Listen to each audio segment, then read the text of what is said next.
Hello, everybody, and welcome to Virtual Bourbon. My name is Steve Akley. We have one of our great flagship whiskey events. This truly is our signature event that we do.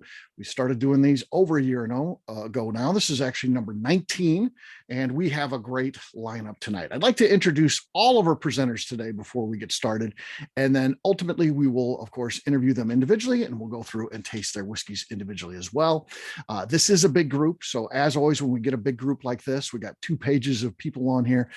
If you don't mind, utilize the chat function for tasting notes and nosing notes. We like to get those from the audience. We want it to be participative. We want you guys involved, but it's just easier if you go ahead and just use the chat function. I'll read them. And if you've got a question during the presentation, feel free to throw it in there. I'll get to it when time is appropriate. I don't necessarily always just jump on it right away. Sometimes the presenters might be mid-thought, and I'll wait till the time is right to ask it. But if you put it out there, I will get to it. And of course, we'll give you guys time at the end too. We'll have a live Q&A. We will leave time at the end intentionally so you guys can ask any questions that you like. And we should get this all done in about 90 minutes, and then I'll stick around afterwards if you want to just chat and talk whiskey. All right, we're going to introduce all of our presenters today. We're going to go in the order that they will be talking about their brand. So that'll follow the proof order. Again, the order is on your placemat. So first up is going to be the team from Misunderstood Whiskey. We got JD Recobs. Am I saying that right, JD? Recobs or Recobs? Close enough, Recobs, but I'll take Recobs. I tried 2 and I missed them both. This next one too is stressing me out here. Chris Buglisi. You nailed it, man. Nailed Good job. Yes. Happy to be here. This is going so well. Yeah. This is a very good meeting so far. So yeah, good getting to know you guys. We're going to talk about this. Sounds like you guys have some fun with this. I mean, by the name alone, Misunderstood Whiskey. I've got questions, and we're going to talk about that and more. We'll get to that in just a few here. And next up is Derik Reiser. Derrick from Old Herald Distillery, Collinsville, Illinois, so just right across the river from us. Derrick, how you doing? Howdy. Hey, thanks for including us. Very excited to be a part of this. Absolutely. So yes, Derrick does a great job. He's got a cool place because he's also got a restaurant as well. So it's kind of a destination place. So we'll talk to him about that, and working on when we get together some St. Louis visit and things like that. We want to incorporate his place in there. So a great opportunity to get to know him a little bit as well as his whiskey. Next up from Jack Daniels. I don't know if you guys have heard of them. A little startup out of Lynchburg, Tennessee. E.T. Tecosky. E.T., how you doing, man? I'm doing well. Yeah, E.T. and I, we'll get into the story. We got a crazy history. And we'll talk about that just when we get into the full details and talk about his brand and all that kind of stuff. So very cool. Talk to you in just a few. Okay, E.T.? Sounds good. All right. And just checking, no sign of Ray Walker. I guess, Justine, just kind of be on the lookout and send me a pop-up because I can't necessarily keep track of that. I want to phrase there. I do want to introduce them as we go on. So if you could kind of keep an eye on the folks as they come in and let me know if Ray's there. But Ray Walker is with St. Cloud, and St. Cloud, he's out of California. He's based out of California, but of course he does his sourcing in that. He works. Find that before. He works with Neely Family Distillery. So that's so you may have seen his products and things like that. A lot of us go out there when we're in Kentucky. We do a lot of our events and things like that at Neely and Sparta. So that is Ray, and we'll get to know him as well a little bit later in the presentation. So first up, let's talk to Chris and JD of Misunderstood Whiskey. Hey guys, how's it going? Hello. How are you? Good. How about you? I'm doing well, man. Very, very excited to be here and talking bourbon. I think we could be here all night if we wanted to, but we're excited. Yes. Yeah, that's one of the things that comes into my mind as we do this. We get a bourbon group and a large bourbon group, people that like to talk about it, learn about it, taste it, all that kind of stuff. We could go all night. So we do watch the time and make sure that we stick to our time frame that we have here. So that's pretty cool. But tell me a little bit about Misunderstood Whiskey, because it's an unusual name. So how did you guys come up with this name, and why did you name your company that? JD, you want to kick it off? Go off? ahead, Chris, man. Let it rip. Let's do it. So we started Misunderstood. So back history here is JD and I have known each other since we were 7 years old. So a long time. We grew up down the street from each other. And we started this project when we started developing it when we were 23. So right out of college. And The goal. What took so long? What took so long? Yeah, right. I know. Started. I mean, only I mean, if we what were did you guys do team. for the first decade? Yeah, exactly. Right. Yeah. Oh man, we would have retired by now, you know. Right. But we know each other for a long time. But we started really getting into whiskey right out of college, and this was about 2012. So the bourbon boom was really happening in terms of just distilleries being really popping up everywhere, and we started kind of getting our first paycheck and geeking out about some of the bourbons that were coming out. And at the same time, the flavored whiskey boom was also happening with some brands. And we saw this opportunity to kind of appease both consumers and really attract new people into the bourbon community, because we shared the passion and some of our friends actually didn't. So we said, hey, why can't we take it upon ourselves to try to create something that, you know, really is approachable to a lot of people. So that was, that's why one reason it's called Misunderstood. And the other reason too, is we're trying to change the perceptions of flavored whiskey. Flavored whiskey was always created to make it seem like you're not drinking. And that was the one purpose for it. So we hope to, you know, not completely piss off all your bourbon drinkers while doing it. We certainly appreciate the really good stuff. And, you know, I think we've done a good job so far. So that's why it's called Misunderstood. And the brand is fun. I don't know if you've seen any of our stuff on social media, but we really like to have a lighthearted, and we're selling booze, man. You know, it's pretty fun stuff, but we like to pay tribute to obviously the great ingredients that are in whiskey that make whiskey, but we also want to have fun while doing so. So long-winded answer. That's why it's called Misunderstood. Misunderstood. Okay. And you know, it's not an easy task, you know, starting a whiskey company. You know, there's a lot of paperwork. It's expensive. There's a lot of things that factor into this. So what did you kind of have to go through to get this thing up and running? Everything, man. You know, it's not easy. You know, we do source our whiskey, so it's not easy calling distillers and tell them on the other line that we're from New Jersey and we'd like to start a whiskey company. Usually that's not a great start to the conversation. Right. But, you know, like Chris said, the whole goal was to bridge that gap between the flavored whiskey market and, you know, the proper, you know, whiskey at a bourbon consumer. And so we hated flavored whiskey. We thought it was just terrible. So we just wanted to bring real ingredients and just have a really different finish there. But starting up from scratch was not easy. We literally started in our kitchen, just blending everything. We didn't know we were going to infuse it with ginger. So I'll tell you right now, avocado and whiskey do not mix. I know firsthand, it's terrible. But the whole goal was just to kind of have a lot of fun with it, be super versatile. And so it did take 4 years for us to develop, to get into a bottle. And that's just because we were we were novices. We had no idea what we were doing, and we were anxious to learn. And we were lucky enough to have a lot of support and a lot of great mentors to kind of get us where we are. And we just kind of took off running, and we just launched 17 states this year. So it's been pretty fun. Wow. Yes, sir. That is not an easy accomplishment. I mean, congratulations on that. That's tough. Yeah. I mean, we started selling on our bicycles around Jersey City and Hoboken. I kid you not. We hid cases around Hoboken, New Jersey. That was our beta market. We were only able to afford our first 300 cases, 6-packs. That's all we could do, and we sold out in 2 months.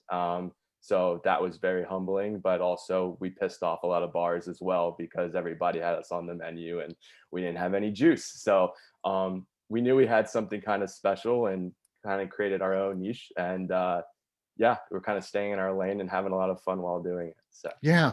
So you make this, and of course, anytime it's your product, you're not going to put it out there if you don't believe in it. But you know, Sure. You never know for sure until it hits the market, right? That's the feedback that you really need. That you guys can give all your own personal feedback you want, but you really don't know. But you get it out to the market, it's super successful. Matter of fact, so successful it causes you problems because it's selling through too quick, and they're wanting to get more. So how do you then ramp this up? How do you then be like, okay, we've got a market, we've got to start, you know, meeting this, because then you get into capitalization issues, you get into you know, acquiring whiskey is not necessarily an easy thing, and then of course you've got to you know, ramp up what you're doing too, more bottles, more labor, all kinds of things. So talk us through as the growing pains too. Well, and with any brand, you know, we were kind of learning while we were flying as well. So well, I think we probably made every mistake in the book, but honestly, you know, we knew we needed to secure distribution because we had something there. So again, with our beta markets in New Jersey, and then we started in Florida as well, but we pissed off enough distributors by taking their brands off the menu. We got distribution that way, but we did, you know, take a small investment for our second round, just so we could afford, you know, the raw goods and the dry goods and things to make the whiskey, and we were able to do that. But yeah, I mean, we were super lean. I mean, Chris and I, date nights were on Tuesdays because we were living in liquor stores. Liquid to lips was super important with this brand, and so that's kind of how that happened. We were able to keep costs low. We didn't hire an agency or anything like that. It was just the two of us, and we stayed super focused. We have one product, and we've had one product for the past 4 years. So it's kind of our double-edged sword, if you will. But Yeah.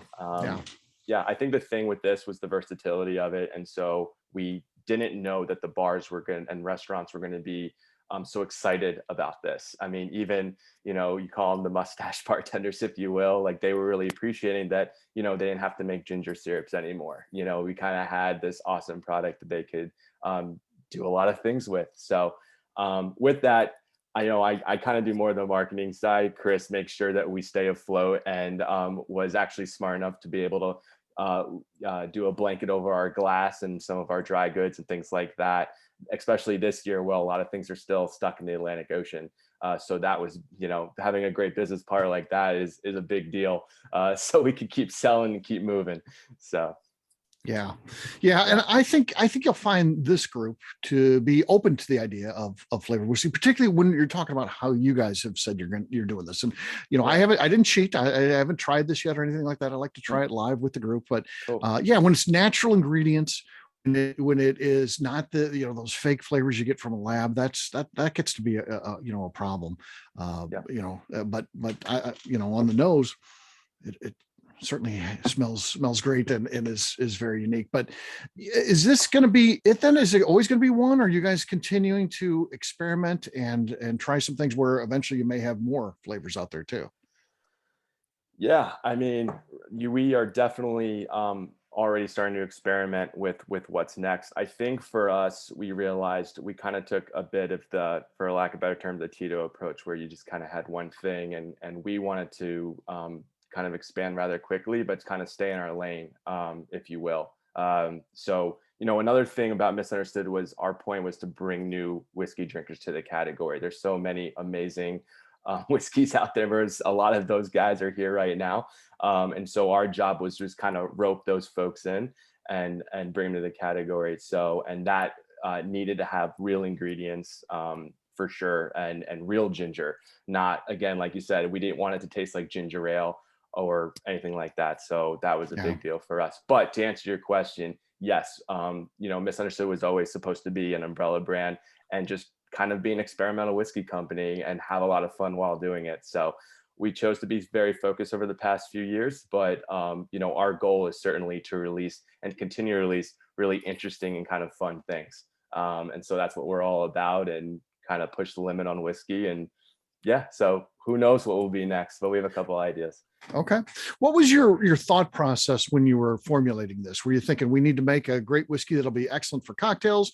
Were you thinking we need something that is a sipping whiskey? Or are you like, we need to be versatile? We need to be out of the gate. We need to be something that is equally adept at sipping as it is in cocktails. What was your thought process as you were building this brand?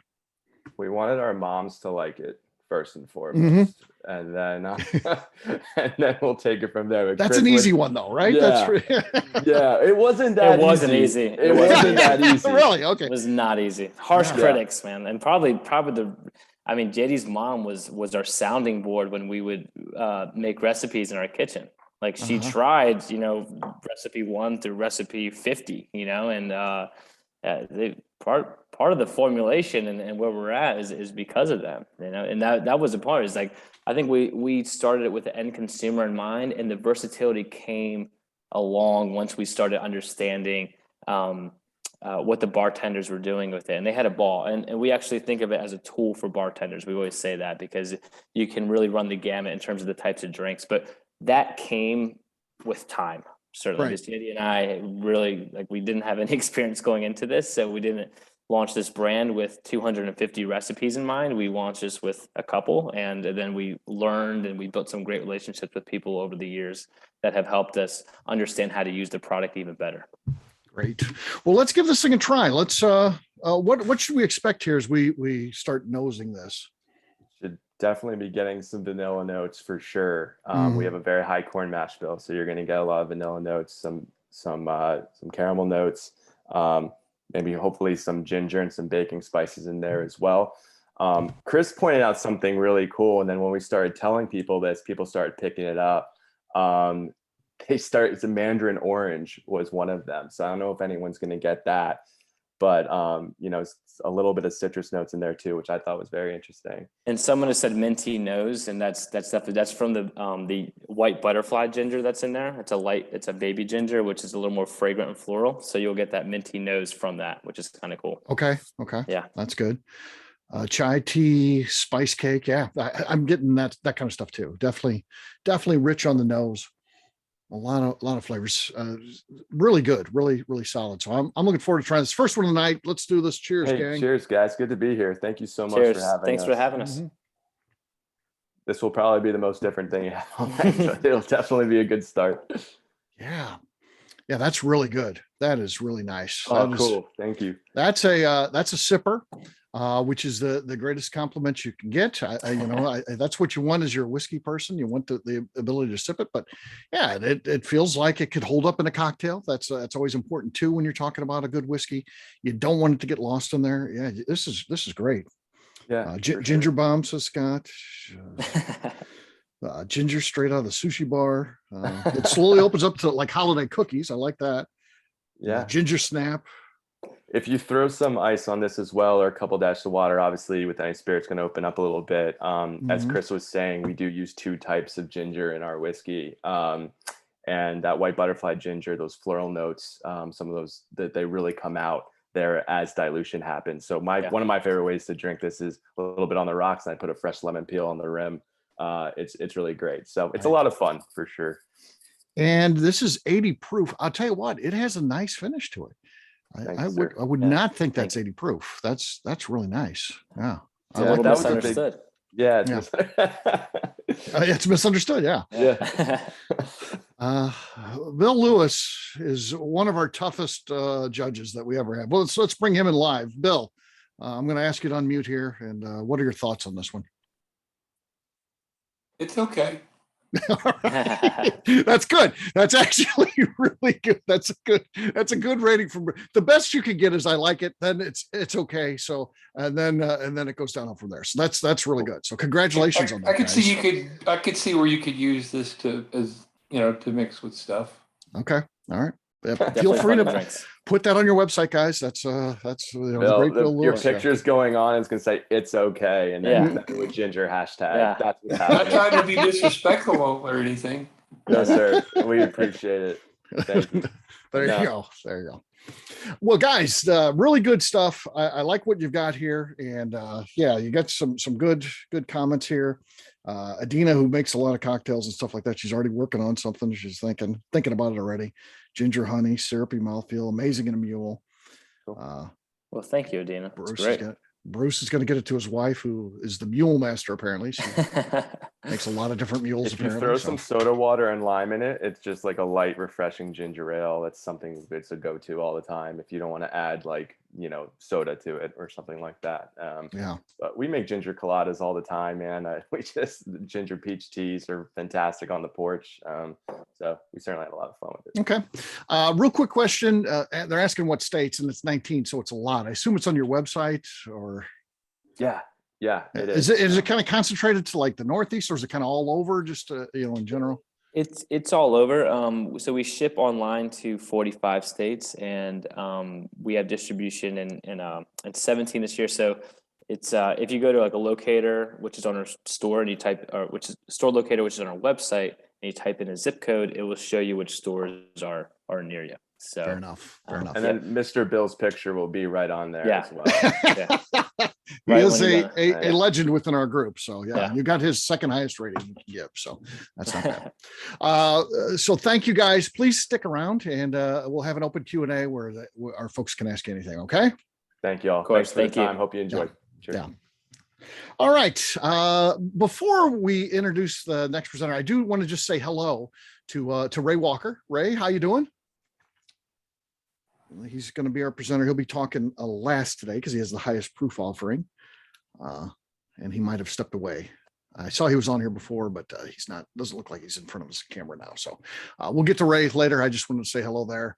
I did, but he just didn't say hello back, so that's okay. All right, let's bring in our next presenter, Old Herald Distillery, Mr. Derrick Riser. Derrick, how you doing, man? Doing great.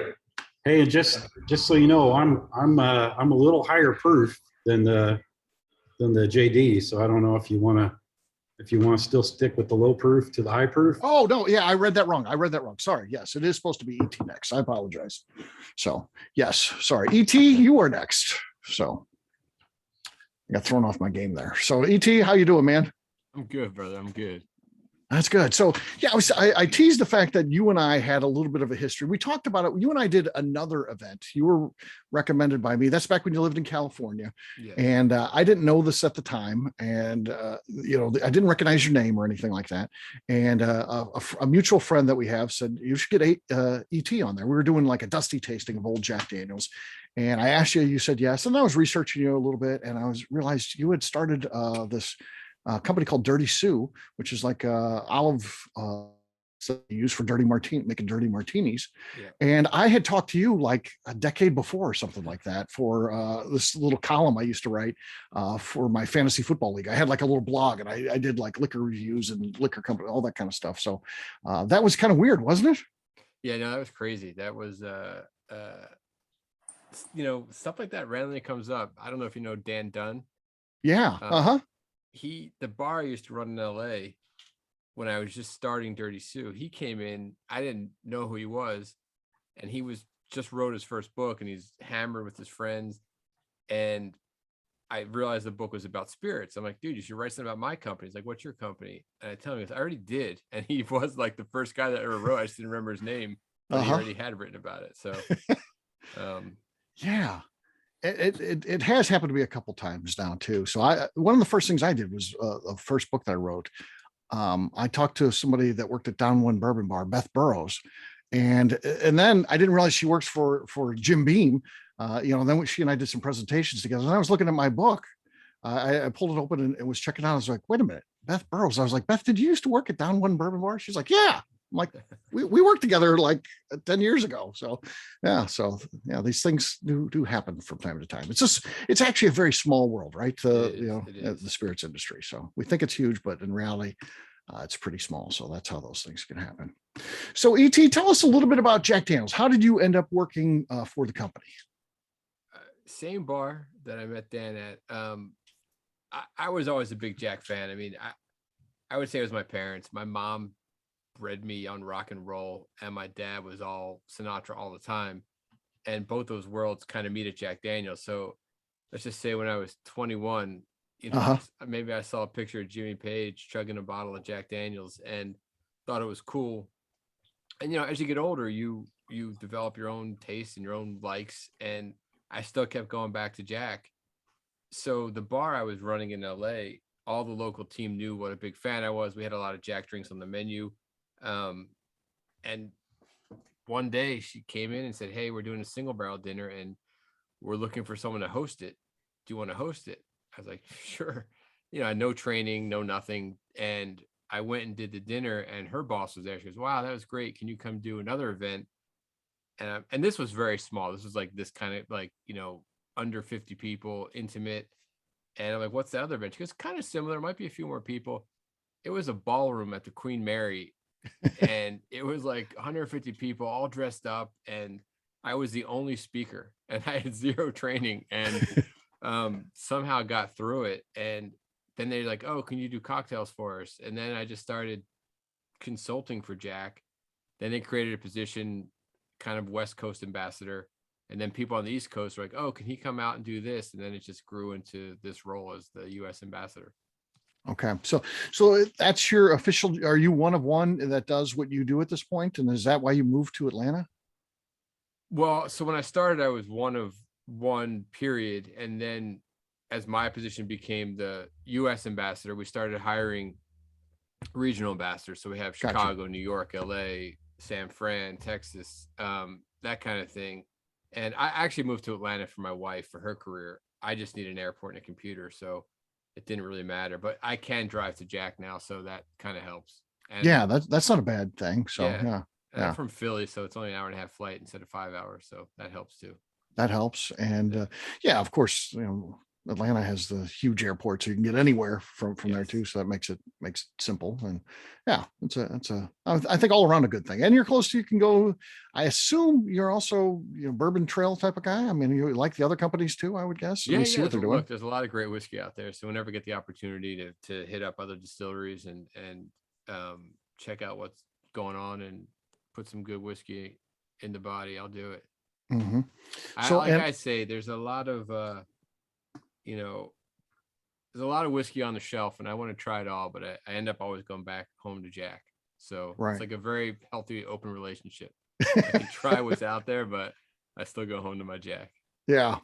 So what do you like most about the company? Because there's a lot to love there, whether it's just the whiskey itself, you've got, all the great history. It could even be the man himself. Jack Daniel's certainly was a huge character in the world of whiskey. What really draws you to the brand and keeps that interest that you still have all these years later?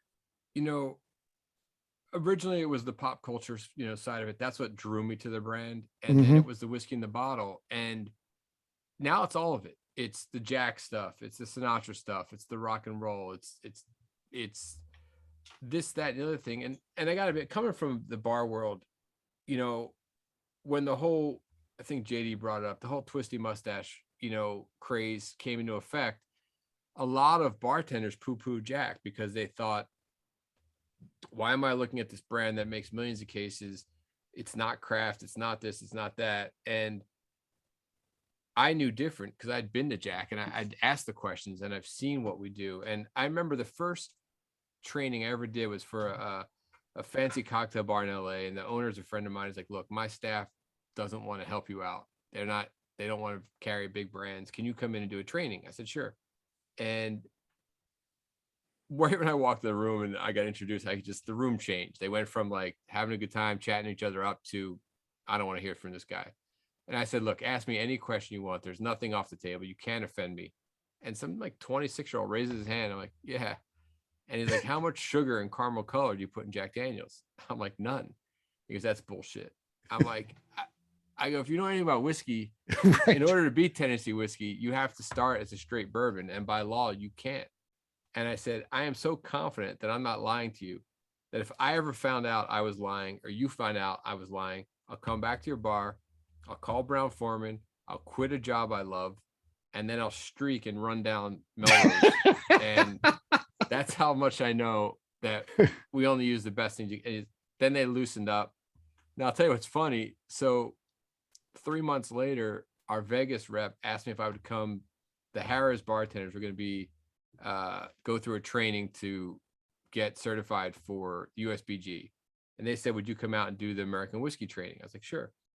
A week before, she's like, can you do Scotch, Irish, Canadian, and Japanese? I'm like, I'm the Jack guy. Like, I don't know all the things about all the whiskeys. So I started studying and I got to the chapter in their book for American whiskey.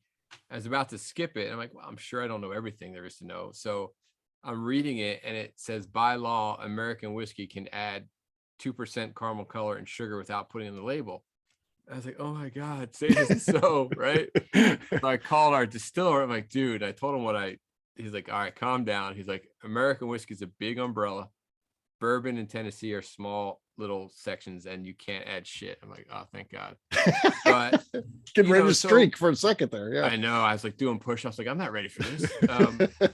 But to be honest, I get asked a lot of things and I've been to a lot of distilleries, and Jack Daniel's is a single source distillery. Once that whole grain hits our distillery, no outside source touches any part of the process till it gets to the bottle. We make our own yeast. We make the charcoal that mellows Jack Daniels. You know, the water comes from the same cave Jack discovered as a teenager. We make our own barrels, the only major supplier in the world that makes their own barrels. So there's nothing we don't do. We could take all of our money for evil and just go on vacations, but we put a lot of it back into the company. And even when it comes to, you know, recycling and being good to the environment. So I love going to trainings because I love when people raise their hand, because there's nothing I can't tell them. There's nothing to hide. It's an open book. Yeah.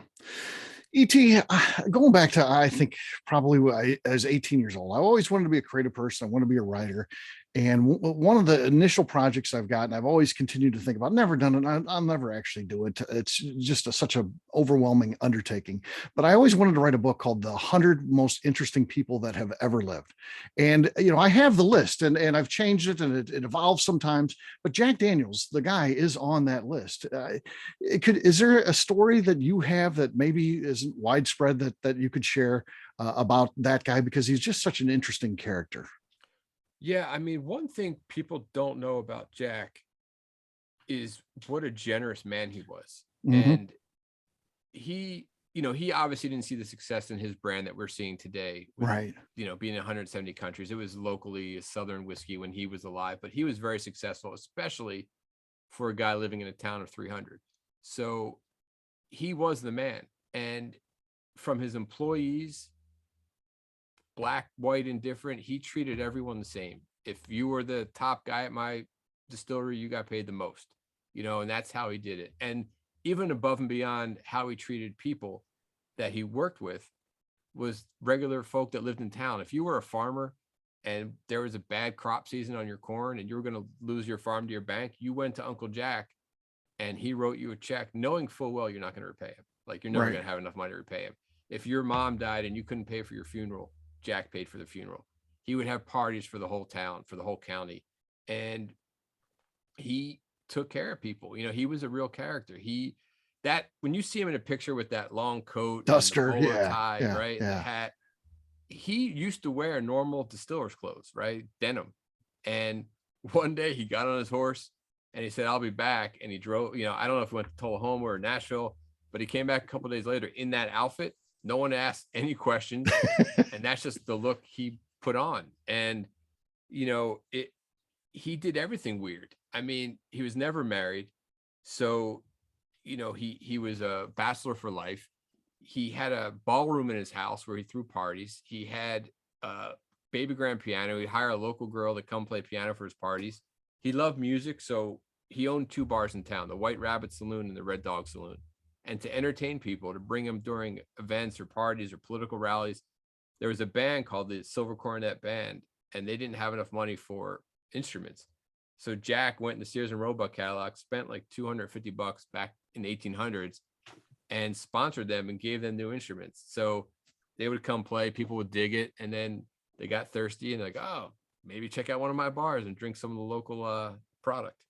Very so cool. He just, you know, everything he did was a little bit different. And, yeah. You know, solid guy that had a dream as a young kid. Once he discovered whiskey was being made where he lived, that's all he wanted to do. Yeah. Well, maybe I need to write that book. But see, he's an interesting guy. He's an interesting guy for sure. It's just exactly what I'm looking for with that kind of stuff. So, yeah, but it never ends with Jack. Like, we're always finding out stuff about Jack Daniels. So that's cool. You know, if you ever do write that book, give us a call. Absolutely. What are we going to be tasting here tonight? What as we pour this, if you haven't done so already, and we know, so we have our single barrel select, which came out in the 90s. This is the third whiskey that bared the Jack name. That was a everyday product, not a one-off like promotional or special bottling. It's Jack, then it was Gentleman Jack, and then in the 90s when people started looking for bigger, more robust flavors, our distiller did the single barrel. So obviously it's a single barrel, so just one barrel makes this whiskey.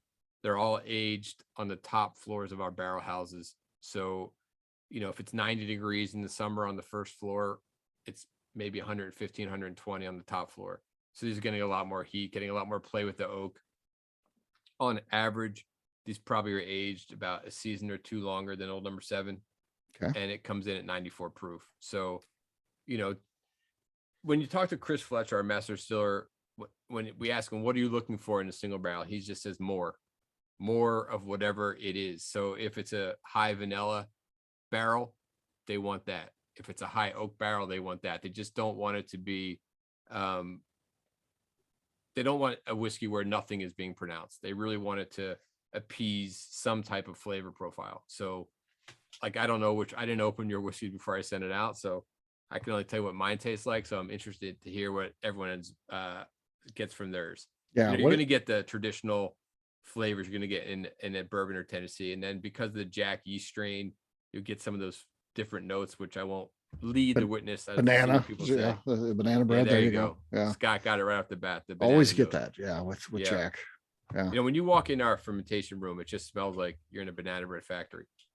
It's just delicious. Apple Jolly Rancher. Apple Jolly Rancher. There you go. That's a new one to our wheel we got to add. Yeah, a lot of caramel, a little bit of oak, black cherry for sure. Yeah. The yeast that we use, we can legally date it back to Prohibition. I don't know why they would have changed it from Jack. We just don't have any paper trail that says this was the same yeast. But it is a fruit forward yeast. So those esters really come through in the banana and the fruit and the apple notes. Yeah. Interesting. Well, let's give it a taste. Cheers on this one, gang. Cheers. May the best of your past be the worst of your future.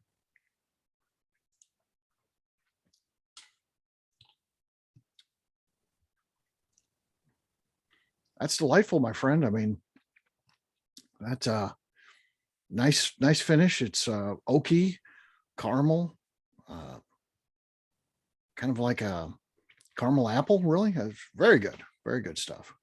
Yeah, I think really that like I always tell people, there's no one right way to make whiskey. I do think because we do charcoal mellow, and not just because we charcoal mellow, but because we do 10 feet of drop by drop, so it takes about 2 days to get through that charcoal. It's really pulling out a lot of that grain and a lot of that corn, a lot of those fatty acids. So it allows for those flavors to really shine bright. So when you get those caramel notes, those vanilla notes, they're really pronounced to me. Yeah. Got buttery and butterscotch there. Kevin Majors wants the Coy Hill. Good luck with that. The bottle I have here, it's 148.3, my Coy Hill bottle. Nice. Yeah, it's a big one. Yeah. Everyone's talking about how great that is. I'm still trying to find it, so we'll see. There's always hope. Send me an address. Maybe something will slip off the back of the truck. I'm going to pause this meeting right now as I make sure I do that. You guys won't mind. There'll be the music on. Steve will be right back. Roasted walnuts, toasted rice. Yeah. This is really good. Really, really good. Don't ignore Scott's. It's junk mail. It's fun. It's it's like everyone knows when you go pick a barrel, it's so fun to compare them side by side because you don't really realize what a single barrel does to the whiskey. And because normally we're tasting many barrels in one, but when you're side by siding, it's kind of crazy. Like, wow, that's oaky. Wow, that's vanilla forward. It's pretty interesting. Yeah. Well, very good. Please stick around. ET, did you get a set of samples from everyone else? I think we might have sent it out to LA. Did you end up getting that? I did not get them. So whoever moved into my house in LA is pretty happy. They're enjoying it right now. Yeah. I would have sent them an invitation if I'd known. Sorry, I had no idea. I just figured I didn't know you moved, and I gave Justine that address. So sorry about that, brother. But all right. Please stick around. I'm sure folks will have some questions for you at the end. Okay. Sounds good. All right. Again, I do want to say hello to Ray Walker. Are you there?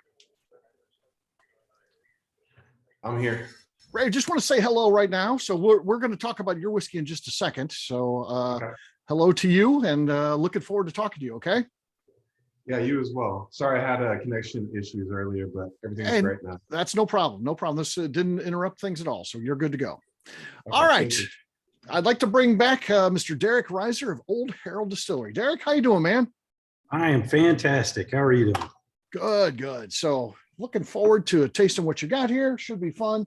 But you have an interesting distillery. Tell the folks about your distillery. What's the building you're in? I think So if they're not familiar, I think they're going to like this history here. yeah, so we got a lot of great history in the building here. This was the home of the Collinsville Herald newspaper for 80 some years.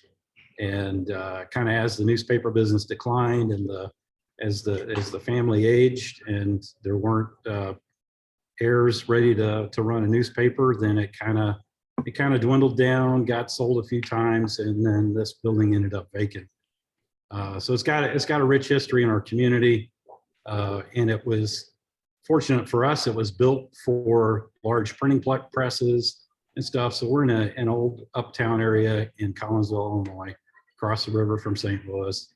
And, it's not often you get to visit a distillery in the middle of in a town center, kind of because of just what you have to have from a safety, fire safety, the kind of infrastructure you need, and the support for the building to be able to house the tanks with a lot of liquid in them and stuff like that. So this was built, and they built it with foresight of it not being able to burn down. So it's all concrete and steel building that was built in the 20s. So it just was a perfect fit for us. It had sat vacant for 20 years. We fell in love with the building and thought it was perfect for doing what we wanted to do, which was an ambitious project. So I'm all about craft spirits. I want to take craft spirits where craft brewing has been over the last couple of decades, bring some innovation to it, and kind of break down some category boundaries and stuff. But we didn't have a brewery in this community, so we're like, okay, well, that's much more approachable for folks. So we was like, well, we can have a brewery. That's the first part of the process for distilling anyway. I've been a home brewer for 20 some odd years and very familiar with the process. So let's bring this community a brewery that's approachable. We'll get folks in, and then we'll carry that spirit of the brewery to building a craft spirits brand and doing some interesting innovative things there. And so along with that, we said, well, we need a nice restaurant here too. So we have an on-site experience that gives people a reason to come back, because we're always going to be doing new things. So while it's great to visit distilleries and you go and you visit, you take a tour, and there's not a lot of draw often to come back. We wanted to create that that boomerang effect, and hopefully you're planning your next visit with who you're going to bring before you leave. Yeah. So, why did you decide to get into this? What did you do before, you were into this business? So I was an IT geek for, so I had a great corporate gig for 26 years. Mm-hmm. I was getting a little tired of technology. And I wanted to make something. And I've been a whiskey geek since the 90s. Started off in the Scotch world, and then as the bourbon stuff really took off and we got a lot more character and interesting things in the bourbon world, I really gravitated towards that. And then now I can't afford to buy the things I like to drink. So why not make it?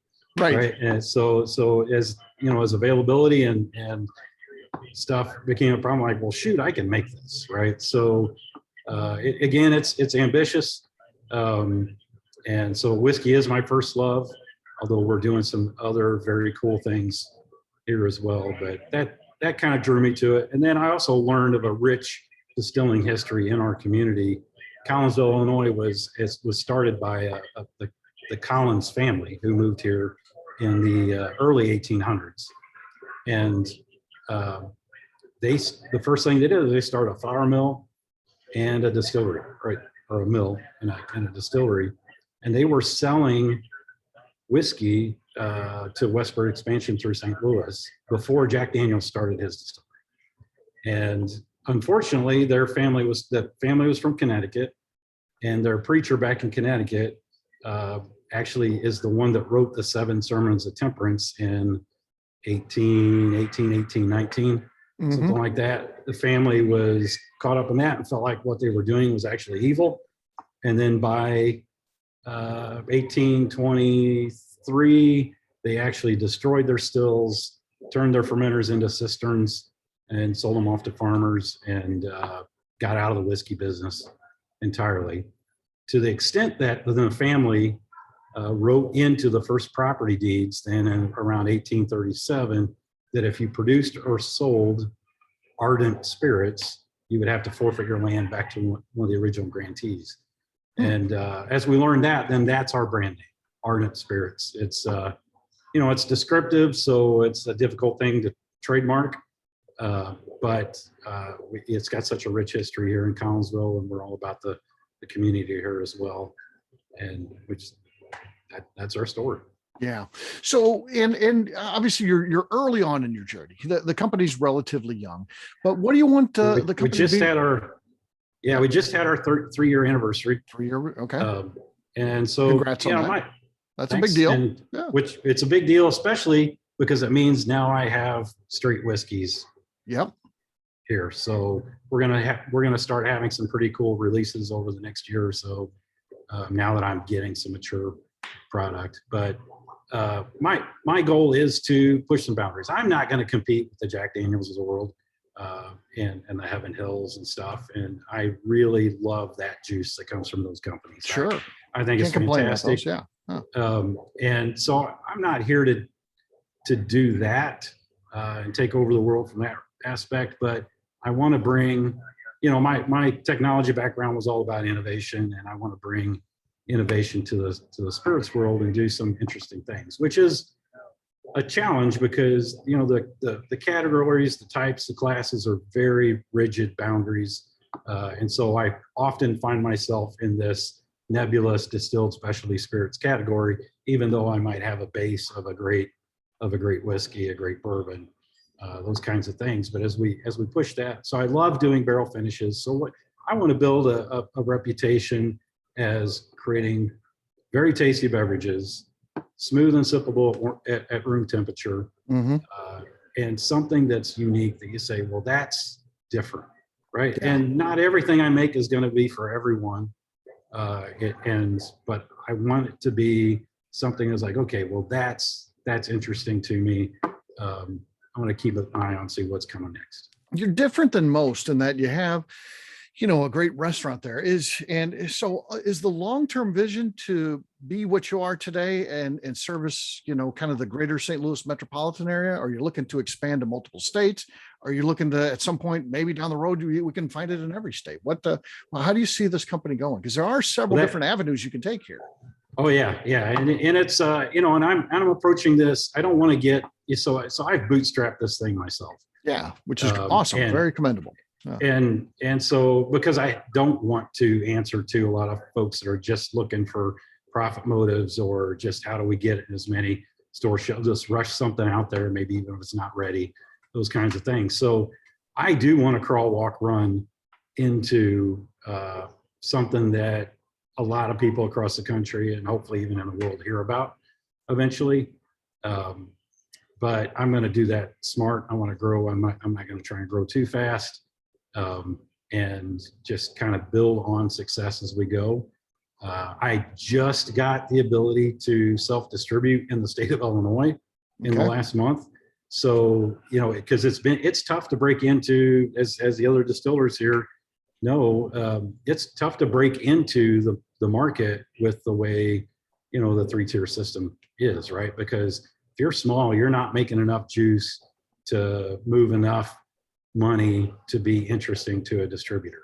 Yeah. So that's been a challenge. Illinois laws haven't been super favorable until recently, but now we're kind of we're gonna lean into that and take our product regionally and see where we can go from there. We got a little space to grow, but we want to be smart about that. Fair enough. What should we anticipate here? Tell us a little bit about this whiskey that we're going to be getting ready to taste right now. Yeah, so this is in the spirit of something a little bit different, and I love the ginger concept. So hats off to you guys for that. This is one I did. So I've been sourcing juice while my stuff's maturing for the Makes last sense, right? 3 years. Nothing right? wrong with that. Nothing wrong with that at all. And so over the last 12 months, I've got a pretty fun barrel program going on, and I love doing fun barrel finishes. I'm very fond of toasted barrels. I love taking a nice mature rye or a bourbon and putting in a toasted barrel. And I love playing with, brandy casks, just a wide variety of spirits. There are cognac casks, just a lot of stuff. So I've taken that over the last year. I did a couple of dozen barrel finishing experiments, and I released around Christmas time the 12 barrels of Christmas. And this particular bottle that we're going to taste here today is the last of that series. I call it the Epilogue Series, staying with the printing and kind of theme. So it's in Epilogue, where it kind of refers to the afterwards the story, right? So these are barrel finishes. But what's unique about this one is this is the first whiskey I have sold and released that I made start to finish here. So Nice. This one is it's a wheated bourbon, a pretty high wheat mash bill. It's pushing 40% in the mash bill. All Illinois grown grains, sourced as locally as I could get, and it turned out nice. I did mature it in a smaller barrel, so I get some great barrels from out of Higbee, Missouri, the oak cooperage. Yep. They traditionally service the wine industry, but when they make bourbon barrels, they make some fabulous, because the way they treat the wood is fantastic. Because for wine, it's generally naked, not charred. Yeah. So I aged in some 30-gallon barrels, and I had a little leftover that overflowed from a 30-gallon barrel that I put into a 10-gallon barrel that really turned around nicely within about 9 to 10 months. And then it went south. So this is a story of the small barrel disasters, right? So you start to get over oaked, you start pulling too many oak tannins and stuff like that, right? You want to get it, either on the uprise or at that peak. But if you wait too long, you can get it on the other side. Well, and even still, then the small barrels, while I use some of them just out of some necessity, frankly, but those smaller barrels, you will drive more oak extraction versus the actual maturation process that takes place inside that you're really looking for a well-rounded bourbon. So in this experiment, this whiskey went from, oh my gosh, this is incredible for a 9 or 10 month old whiskey, to by 15 months, I'm like, oh my gosh, you can't hardly drink this because it's got too much oak tannin extraction. Right. And so I blended that back with the batch that had gone into a larger barrel. And then I had the opportunity to buy a cherry brandy cask that was unbelievable. And so then I took that and then finished it in the cherry brandy cask. So I'm just kind of bearing my soul here, but this is a bourbon that I was all excited about. And then, and then I'm like, wow, this is going to be an early rewards here from my first batches of bourbon. And then it went south on me, and I'm like, okay, but it had a neat chocolate character to it. And so my brain went to, oh man, I got this cherry brandy cask here. That should go together pretty well, right? So that's what we have. And so I left it barrel cask strength. So it's 112.26 proof, 56% plus. So it's got some heat to it, but hopefully you'll find that it drinks a little smoother than that. Oh yeah. And I think I saw a comment here about, it opens up with some water. Yes, this will open up beautifully with some water. I just really wanted to do that cask strength thing because it was so good coming out of the cask. You're getting a lot going on here, Derek. So yeah, you got cherry bomb, certainly buttercream icing. I said it was buttery on the nose, kind of it's cake batter too. I get that. Scott said that. That's good. I agree with that. raisins, dates, simple syrup, sweetness, vanilla cupcakes on the nose, loads of flavor. Yeah, you got a lot Yep. going on here, man. This is good. Yep. This is Yeah, good. and if you kind of blow into your glass Mhm. and then hit your left and right nostrils separately, kind of breathe in, you get a chance to draw out more of those aromas, and then let it sit and go across. It's got a nice finish. I think it's got a great mid. So to me, it's a nice, well-rounded. Even though this thing's still very young, right? This was literally was a 15-month-old whiskey when I put it into this cherry brandy cask, and then but to me, it drinks like a much more mature bourbon, and that's what I'm hoping to accomplish here, is do some surprising things for young juice, because I do need to turn around this stuff and sell it. Oh yeah, because I got a lot. Yeah, you got to but sell it. Yeah. So, but yeah, you're getting green tobacco, not dried. That's cool. Light mint. People are wanting to buy it. Is it available through the gift shop only, or how can you get this? It is available here on site right now. It's only here. It's a pretty limited release. I'm just down to a few cases, and unfortunately, I can't ship due to Illinois laws and stuff. But yeah, if you're in the neighborhood of Collinsville, Illinois, shoot us an email, call us. Our website's either ardentspirits.com, ARDENT spirits.com, or oldheraldbrewing.com, and shoot us a note. We'll hold a bottle back for you if you want. I sell this for $30 a bottle. It's a 375 milliliter bottle because I wanted to get it as far, spread it out as far as I can. And then in this series, I have a lot of other fun.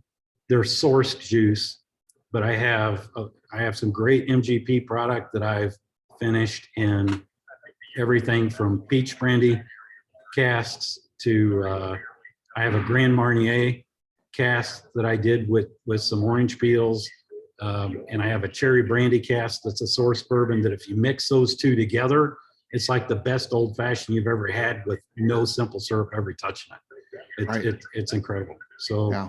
I'm very proud of we're just getting started.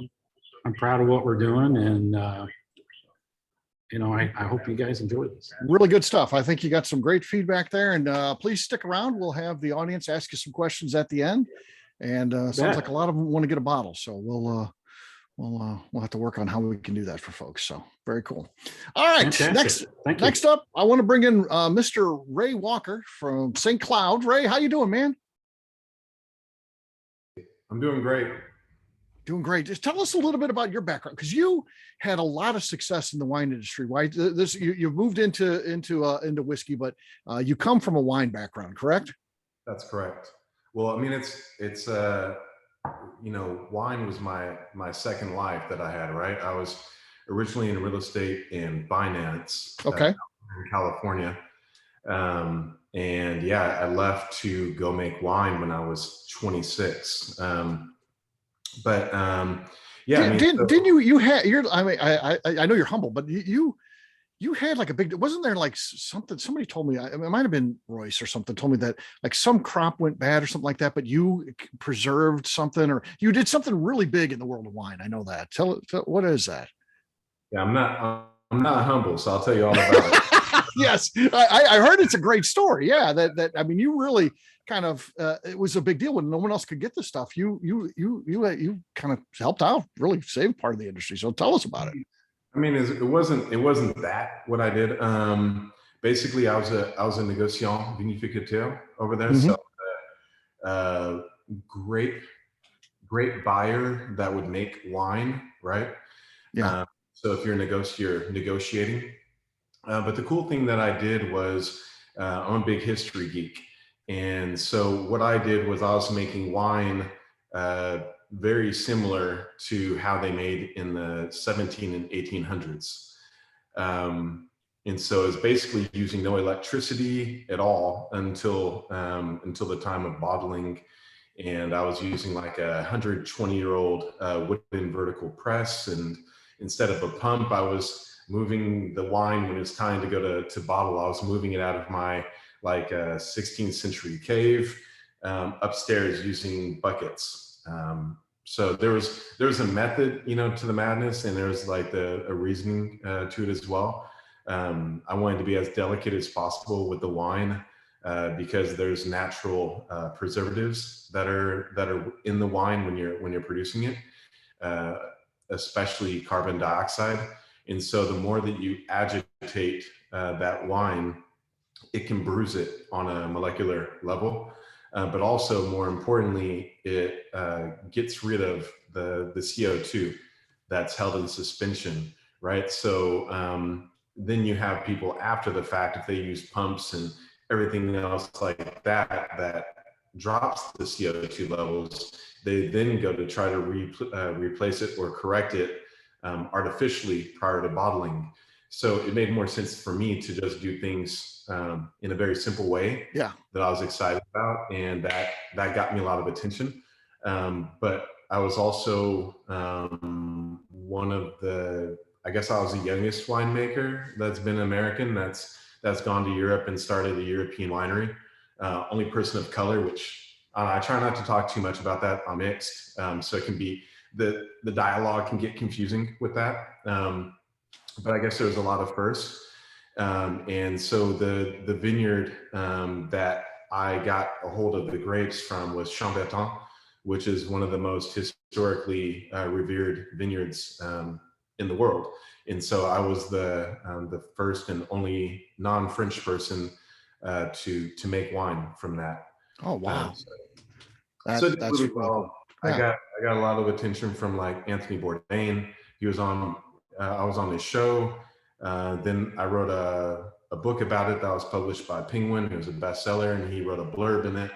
So it was like all this cool shit until it wasn't, right? Until I had an investor step in and kind of just like a multi-billionaire investor that kind of destroyed my business. And a lot of the people that didn't like how well known I was becoming in wine kind of pushed back against that. And I just had to deal with kind of the first round of the cancel culture, right? And my ass was canceled. So I came back to America and I did what Americans do. We fight our asses off, and I started off. Dust yourself off and get up and keep going. Yeah, that's what you have to do, right? Yeah. No excuses, no pointing fingers. And I was driving Uber for about 2.5 years while I was trying to get everything going. I was praying for investors. Everybody that asked me the time of day, I'd be like, here's a sketch of St. Cloud. And I'd go, get lost, And my wife, she was the only one that backed me. And so I was able to launch with some sourced Kentucky bourbon in 2019, and I was immediately profitable.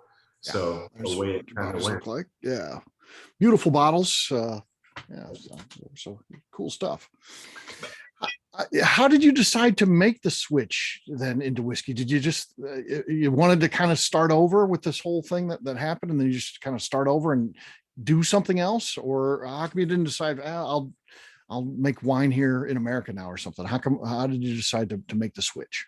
Yeah, I guess I've been ambitious from the beginning, and it's kind of hard not to be when you have support around you and it's okay to fail or stumble or whatever. So I don't have that thing in me that I worry about failing. I just don't have it.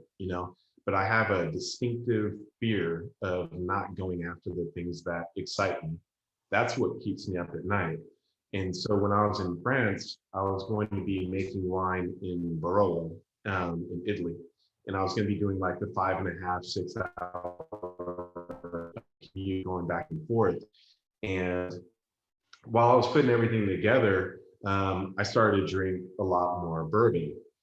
And what I noticed was a lot of the ways that people approached me and my winery, especially because the wines were really expensive, going from like 150 euros to 600 euros a bottle, that people didn't, I think that their comfort level with wine, it made me feel uncomfortable. I would tell people I was a winemaker, then they'd start backpedaling and say, well, I don't know a lot about wine. I don't know much. And it's like, that really got to me. But if you open up whiskey or something like that, then people are feeling comfortable. People feel like they can understand it, they can enjoy it, and there's not this barrier in between them and their product, they just immediately feel more comfortable than they do with wine. So I was going to be doing an Irish whiskey because my father's parents, my father's like descendants go back Ireland, my father's side. And I was going to do a Kentucky bourbon because his family, like he's first generation that wasn't from Kentucky, going back over 200 years, right? 200 something years. So I thought it would be cool to be able to do those things when I was like piecing together, like, okay, here's what I can do. Because I was, kind of getting bored, and making wine is just, you work for a certain time of year, then you don't have anything else. So I came back to America after this whole issue with what happened with my winery. And I thought this is a great time for me to break out of the shell from doing expensive wine. I can do something that's high quality and just make it, just easy drinkers and that kind of thing. So I got contracts for fruit. And that year, the Napa fires hit. And so my plan the whole time was to at least do the Kentucky bourbon. And, I was just like, okay, the more I spoke with people, I was driving Uber around, I was telling them about what I wanted to do. Started hearing so many people have stories that involve whiskey. Maybe their dad drank it, their mom drank it. It meant something to them, and it's like a lot more warm connections that I heard with that. But then I also heard the pushback, right? Some people saying, oh, you have to look a certain way to be marketed to. Or, men, whenever they're asking me for a drink, they'll buy me, something with an umbrella in it, and I'm a bourbon girl, right? I'd hear stuff like that. And I was just like, well, I need to make something that, can be presented to the market that focuses on high level of quality. It's not attached to a race. It's not attached to other demographics of age or where you come from, or if you like cowboys, or if you're Republican or Democrat. This is going to just be for people that like good shit, and that's what I wanted to focus on and just leave everything else out of the conversation. Right. It's high quality bourbon. That's it. And so hit the ground running, and things have been going very well. Well, you had to be hustling because it is really out there. I mean, it's always amazing to me when I go to, liquor stores and how often you see it. I like to, like many here when we're out traveling and I go to Kentucky or, the areas around there, I'll often see your product. So how many states are you in right now? And what's your distribution looking like? We're in 12 states. Okay. I guess 4 of those are with Southern. Mm-hmm. Kentucky, we're with Heidelberg. So all in, we're in Illinois, Kentucky, Massachusetts, Rhode Island, California, New Mexico, Texas, Arkansas, Indiana, and then we're also in like the Virgin Islands, stuff like that. That's cool. That's cool. Ray, do you always do cast strength? Does it always come out of barrel strength for you guys? Up until now, yeah. Mm-hmm. My idea behind that was like, I thought this was kind of like, I'm a car guy, right? And there's a lot of you might be too young to know, I'm a car geek. So there's like, there was a 468 engine that Cadillac used to make, right? And the idea was that if you hit the gas, it'll bring in more of the cylinders, right? So it's kind of like it's one motor, but it can fit all different types of seasons, right?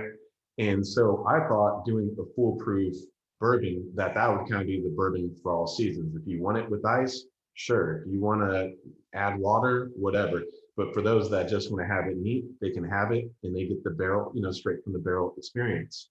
But because of that goes into the prices being higher. It goes to us having less whiskey. We have less availability for that. And it's just, for people that don't know what the intention is of that, then they end up being kind of intimidated by it because they're like, oh, this is bourbon. I guess I don't like bourbon, right? So even though we had a lot of success with it, I wanted to open it up and start doing 100 proof as well. So that just launched I guess a week and a half, 2 weeks ago. Okay, relatively new. Gotcha. Yeah. So, and I love it. It's like your enjoyment shouldn't be attached to numbers, right? And I think that's what I'm learning. Last question I got, because it's a difficult time. I mean, you have a company where you source the whiskey. It's tough to find whiskey these days, particularly aged whiskey. It's also, glass is an issue. What type of things are you dealing with as an owner of a company in these COVID times, if you will, where things are just, everything seems to be tougher no matter what you're talking about, but you see it in a lot of parts of the business that you're in. I think for me, I had to change what I was doing as far as focusing just on the bourbon, which is what I did. And I figured I could always get bottles. I could always get toppers and different things like that. And I definitely was shown that that wasn't the right way to do business once COVID hit, because during the lockdown, I couldn't just go back and do quick orders again, because I was getting stuff from Argentina for the metal pieces of the package, and I was getting glass from France. And so when you have these ports that are locked down, and you have all these countries that are doing different things as far as their lockdowns, it's like, okay, I need to completely change what I'm doing. So I started buying a lot more glass and a lot more of the other packaging elements, so I'd be safe during a situation like right now. So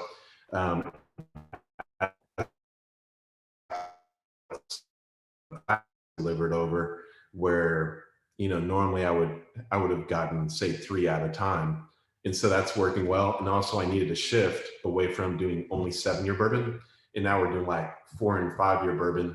And I'm doing different finishes and different experiments with the barrels to do things that are different and more exciting. Makes sense. What are we going to be trying here today? Tell us a little bit about the whiskey as people start to get it poured. If you haven't done so, start putting those nosing notes out there. We'll taste it in just a second here. Don't work ahead. Ray, what do you think we're going to get? And tell us about this particular whiskey. All right. So this was sourced, I guess we picked it up last year. We were picking up from Barton at that time. Mm-hmm. And so a little bit over 7 years old. I think it's more like 7.5. Okay. 7 months, something like that. And it's barrel proof, non-filtered. Nothing added to it at all. And so it's a single barrel. This one is called, I don't know, is that coming in? Good. Oh, yeah. It looks like good shit, but it's not. That's a 7 at the end there. But that allows you to put it on the shelf anywhere. It's family friendly at that point. But yeah, I wouldn't put curses on the bottles, Right. Yeah. But yeah, I mean, the idea is that we embrace things to be asymmetrical. We want there to be something unique in each of these barrels. We want to celebrate that. And we're not looking for a consistent level of characteristics. We're looking for a consistent level of quality. So to that end, and I don't like telling people what they're going to taste. I had too much of that with wine, Right. It smells and tastes just like bourbon. On the nose, you're getting some good stuff here. Honeycrisp apple, butterscotch, oak, vanilla, baking spices. I get a little peanut butter on there too. And so yeah, some good stuff here. So that's last one of the night. Let's give this a taste. So cheers, gang. Cheers.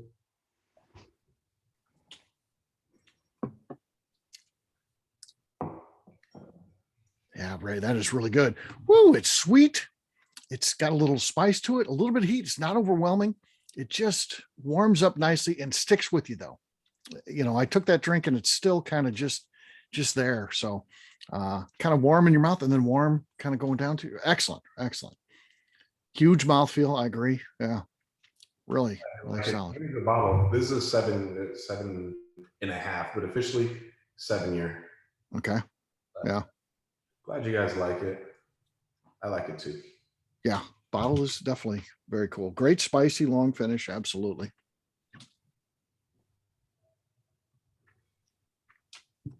You get kind of the sweet notes.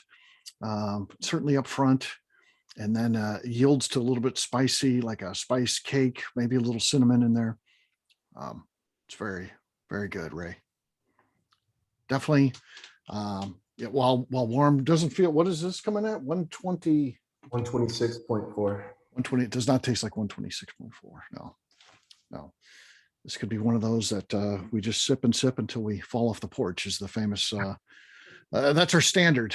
We used to have a co-host who used to drink on her porch, and she quit if she had a good one when she fell off. So that's how we always judge a good whiskey. Caramel sweet roll with pecans, notes of apple, pomegranate, surprise note there. Delicious. Yeah, all the above. It's really good, Ray. I didn't make it. I just chose it. And hey, there's skill. Don't underestimate what you're doing. Don't downplay that, man. I tell people when I used to make wine, they're like, oh, you're a winemaker, and it's like the best decision and also the hardest is like knowing when to walk away. And don't mess with it. Yep. Yeah. I would totally think that's the toughest, because when do you pull it out of the barrel? When do you, when do you put a secondary finish, and how long in that secondary, all those kind of things play into it. So yeah, really, really good stuff. I like it a lot, man. This is really, really good. Glad you like it. Mm-hmm. Well, Ray, thank you for joining us. I appreciate it. And thank you for coming on and telling us a little bit about your company and your whiskey and letting us try some of this great stuff. Hopefully it's a new experience for folks. And I think they're interested in it. How can they get your whiskey? Obviously in the States, do you do any mail order with your company? Is there any way that someone can buy it through the mail? Reserve Bar should have it, and they're going to be getting some of our limited edition things. We have a lineup called X Series, and that's going to be with us like heating barrels, doing French oak, charred barrels, French oak toasted barrels. The French toast is going to be called French toast. Nice. We're going to be having like a wheated mash bill going in French charred oak barrels, and those are going to be called Abstract, which has like cool art on it and all this cool stuff. But Reserve Bar. Yeah, nice. Reserve Bar. So check it out. All right. Well, with that, I'd like to open it up to questions. Again, we do stick to the 90 minutes. So we're at about 8-9 minutes here, maybe 10 if we squeeze it up. But we don't want to keep too long. We don't want to overextend our stay here for our folks. We tell them how long it's going to be. So if you have any questions, feel free to open up your mic and ask away. Can I ask you a couple questions of Ray? Yep.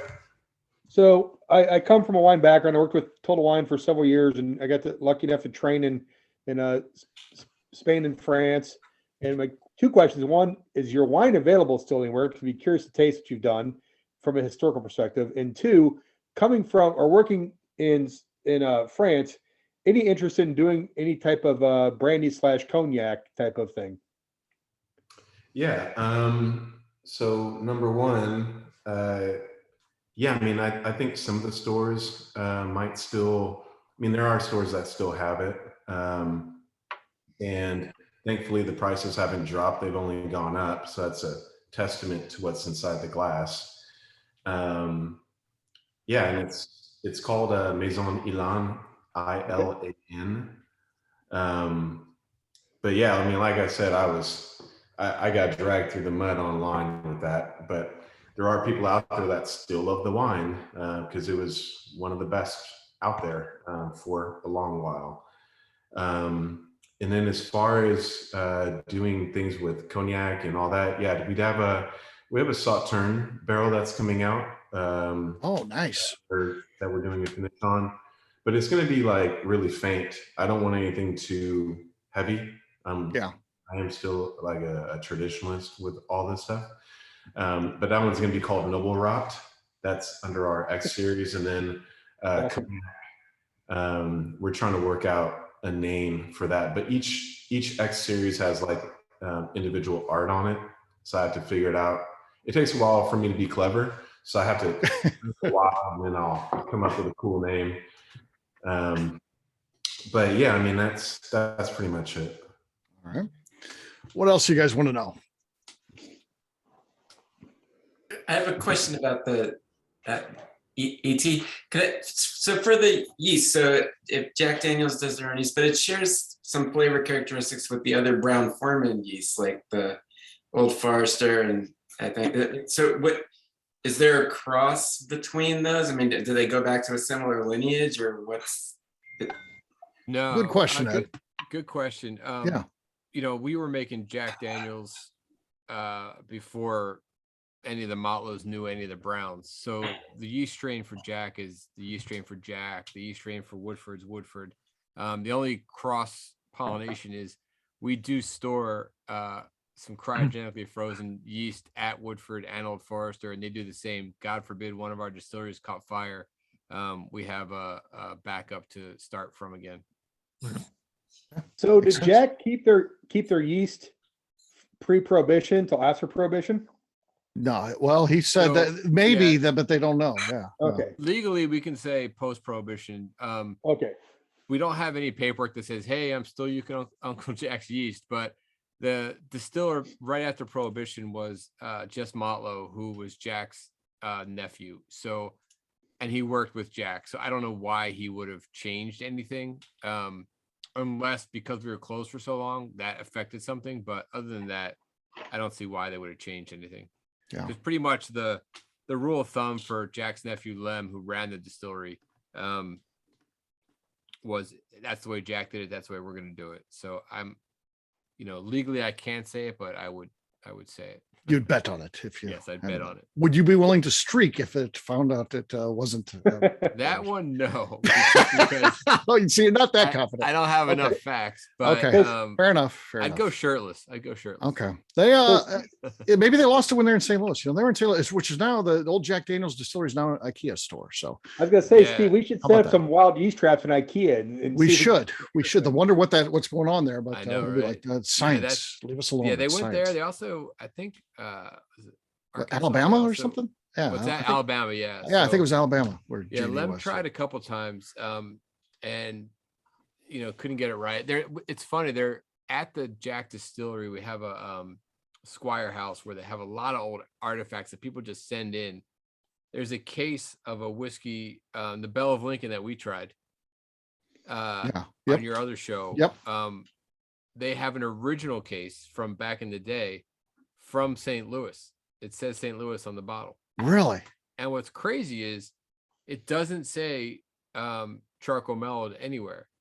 I'm assuming Lem made the same whiskey he always made. You would think, yeah, do what but Jack it does. doesn't say it on the bottle. So Right. I'm really curious to find out if at some point they made bourbon. Yeah. I got to know a writer just this really kind of good, just like last week. I've known him for a while, but one of the things I didn't know about him was he is a letter writer, a guy who has always written letters to companies that he likes and he corresponded with Jack Daniels from early 70s all the way through, I don't know, a decade ago, and like a letter a week at some times. He even moved around. He lived in Micronesia for a while, and he's got letters that they wrote him there.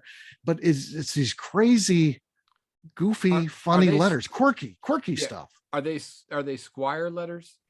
Some of it's Squire, some of it's the distillery, though. It's both. It's a combination. It started out just being distillery, and then they made him a Squire. He didn't, yeah. And then he would get both. But it's all this weird stuff. Like they're wanting to know if he wants to plant some sassafras trees, and it's just weird. Yeah. He's going to put in a book. He actually got authorization to do so from the distillery, and it's very interesting. So yeah, that's crazy. The Squire program started not.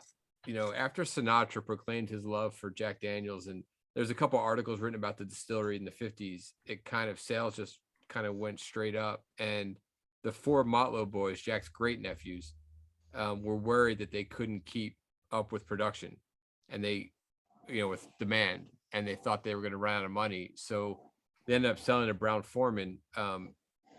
They actually took $3 million less from a different company because they felt like Brown-Forman would not mess with Jack. And once the end of the 50s hit, Jack went on allocation for about 20 years. And in the height of that, they were freaking out that they were going to lose everything because there was no product. So they created the Squire program to correspond with all the people that love Jack. And they write these letters, and you get a deed for a 1 inch by 1 inch plot of land at the distillery. Yeah. So some guy sent in a 1 inch by 1 inch fence. Said, I don't want anyone coming on my land. Can you just put this where? Yeah. Yeah, he's got these weird things like, do you want us to put an outhouse on there or anything like that? And he just funny stuff. So yeah, it's going to be a heck of a book when he comes out with it. Yeah, I look forward to that one. It's going to be cool. Very insightful look at kind of behind the scenes of the company. Back when you could have a kind of a fun corporate identity. Today you can't do anything. It seems like we can't write that. Someone might get offended. So but back then it was kind of fun. Other questions? Yeah, I got one for Ray. How did he get hooked up with the Neelys?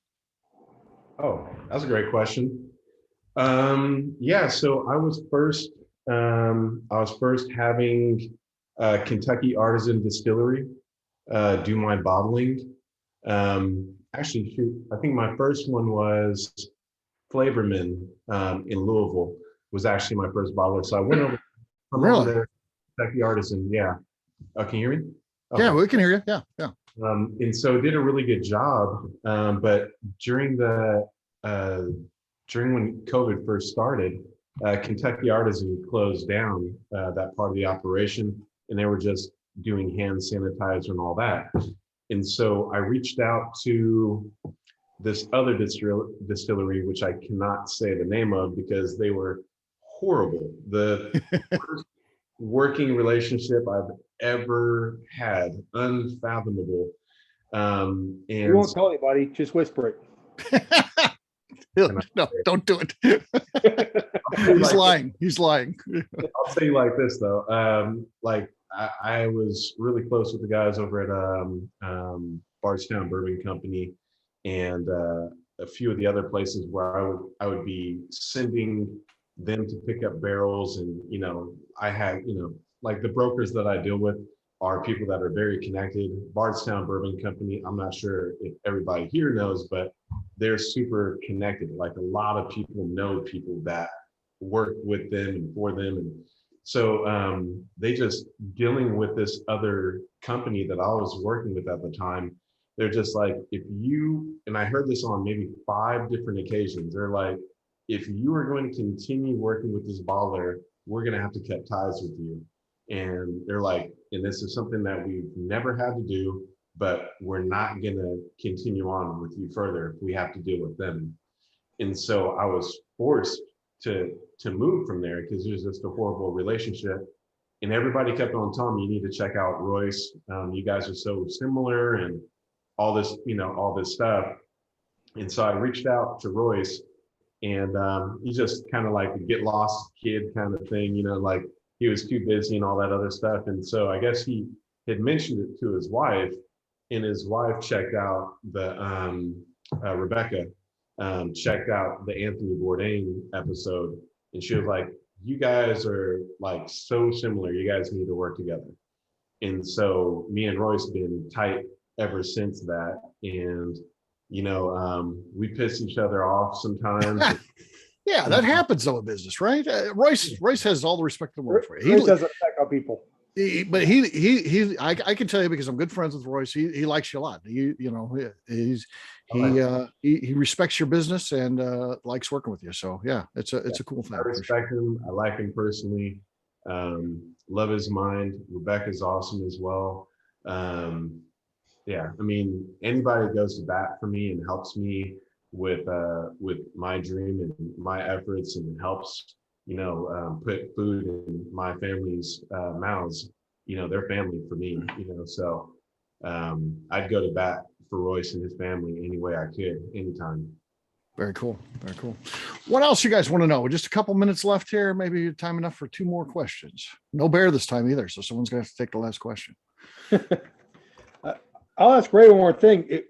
So a lot of us here know Royce. We go down to see him. Do you have a facility we can come see when we're in that area? That was directed to me? Yeah. To you, Ray. Do you have anything at all? Any business front, tasting room, anything like that? Or can we knock on your front door? Yeah, we'll just give us your home address then. Yeah, we'll show up. Well, I live in Danville, California. You guys are always welcome. We make it out there. Sure. Yeah, sure. Knock on the door. But yeah, and barring that, just go to Royce's. Said say that I sent you.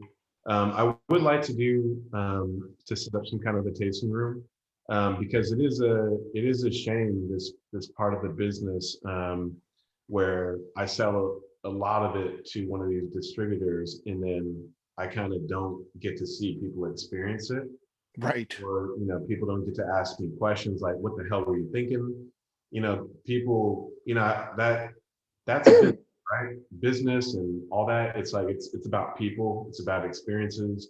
And I'd like to be able to do that a lot more. And because of COVID, I haven't been able to, but I definitely would like to set up, a tasting room and, something like that. So I can just sit up and hang out with folks more often. Very cool. Come to Key West with us in a couple of weeks and bring your product and we Yeah. taste it all.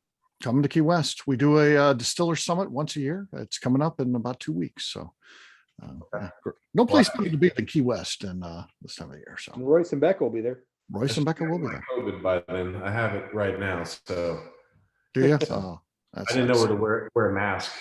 Right. You're okay. You're okay. Anyone got the last question? Last question. Hey, Steve, Yes, Mr. Bill, you're the last question here. let's make it official. At this point, I have to say, I like Misunderstood a lot better now than I did before. You misunderstood before. Exactly. Yeah. Okay, guys, update the website. They already had on their website. It's okay. So you can update that to an official. I like it. We're putting you on a billboard, man. That's what we're doing. Yeah. I am updating this right now. Yeah. We're still That's why, recording. you asked about it. I didn't throw him anymore after that. I was like, oh, geez, he just tells it like it is. You think, I throw him an underhand pitch. I throw him an underhand pitch, and I just wanted to hit it out. All I want to do is just hit that out. He's like, yeah, it's okay. That's okay. What the hell? Well, Bill, take- turn off your microphone. Justine's like trying to turn his microphone off. I'm like, my God, shut Bill down. So, Hey, man, okay. it's a little different. It's all good, but Yeah, that it's just all good. makes He likes it now. It's official. It wasn't what I was expecting at all, It but surprised him. It surprised him. So Bill just doesn't like to be surprised. misunderstood, man. Yeah. All right, gang. Great stuff and very cool. And thank you for being part of this. I will stick around and answer any questions that you've got. We do not ask our folks from representing the distilleries to stick around, but we also don't kick them out either. If you want to hang out, we do just hang around and talk, and feel free to do that if you like. You do not have to. We appreciate and respect your time. Thanks for being this. Give everybody a round of applause for all of our brand representatives, Chris and JD, Derek, ET, and of course, Ray Walker. Thanks, guys. Good night, everyone. Bye. Bye.